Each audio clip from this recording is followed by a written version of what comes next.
दोस्तों आप टीवी पर बढ़िया से बढ़िया मसालों का ऐड देख सकते हैं और आपको हार्ट को सेव रखने वाले प्योर तेलों के विज्ञापन आमतौर पर ही देखने को मिल जाते हैं। लेकिन कभी आपको किसान और किसानों से जुड़ी समस्या दिखी है, जो कि आजकल दिख रही है। मीडिया में लगातार रिपोर्ट्स चल रही हैं। कई लोग कहते हैं कि समझ में नहीं आ रहा कि किसान गलत हैं या सरकार का कहना है कि ये जो नए कानून लेकर आए हैं वो एग्रीकल्चर रिफॉर्म के लिए हैं, और वहीं पर किसानों का कहना है कि इससे किसानों का नुकसान होगा और कुछ नहीं।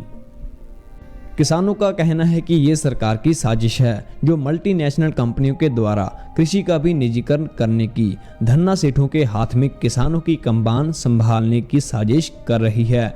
किसान गलत या फिर सरकार?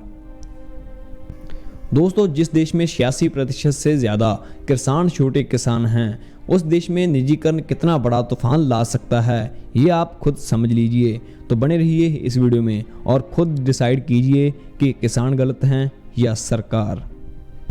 दोस्तों केंद्रीय सरकार सितंबर में नए 3 खेती कानून लेके आई थी, जिस पे राष्ट्रपति की मोहर लगने के बाद ये कानून बन चुके हैं, जो कि किसानों के रास नहीं आ रहे।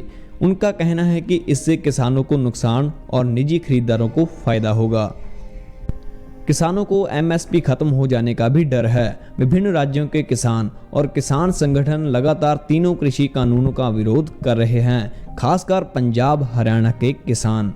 दोस्तों आइए जानते हैं उन बिल्स के बारे में। दोस्तों पहले बिल में कहा गया है कि जो मंडियां होती हैं उससे अगर बाहर किसान फसल बेचता है तो उसे किसी प्रकार का टैक्स नहीं लगेगा। दोस्तों जैसे कि पहले मंडियों पर किसान फसल बेचते थे वहां पर टैक्स लगता था।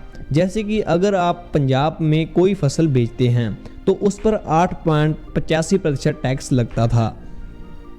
अब सरकार कह रही है कि अगर टैक्स नहीं देना पड़ेगा तो किसान का फायदा होगा। दोस्तों अब आप भी कहेंगे कि ये तो सही है, लेकिन किसान इसका विरोध क्यों कर रहा है, इसे हमें समझना होगा। दोस्तों समस्या है एमएसपी। किसानों की मांग है कि मिनिमम सेलिंग प्राइस यानी कि न्यूनतम बेचने की जो दर है उसमें सरकार कोई भी ठोस वायदा करने से बच रही है। सरकार ये नहीं कह रही कि एमएसपी अभी भी रहेगा। अब आप खुद सोचिए, अगर ये जो मंडियां बंद हो गई, यहाँ पर एमएसपी के आधार पर सामान की बिक्री की जाती थी और उसी के हिसाब से मूल्य मिलता था, अगर वो बंद हो गया तो बाहर जो खड़े व्यापारी हैं वो कितना ज़्यादा शोषण कर सकते हैं।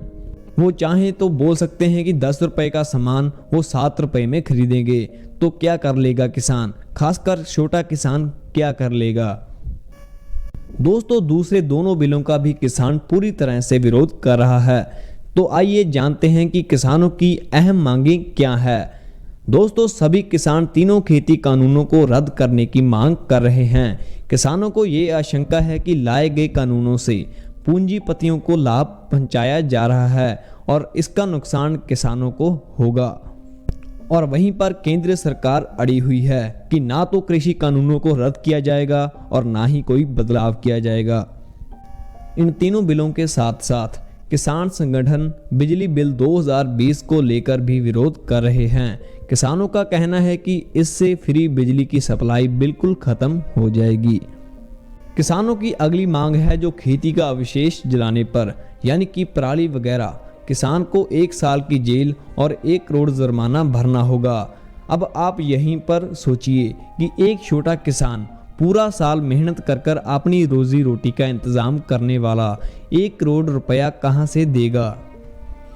तो दोस्तों आपके सामने सिक्के के दोनों पहलू मौजूद हैं।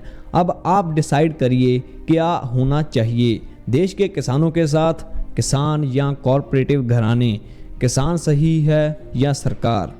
एक किसान होने के नाते आप इस वीडियो को शेयर जरूर करें और हमारे चैनल को सब्सक्राइब ज़रूर करें।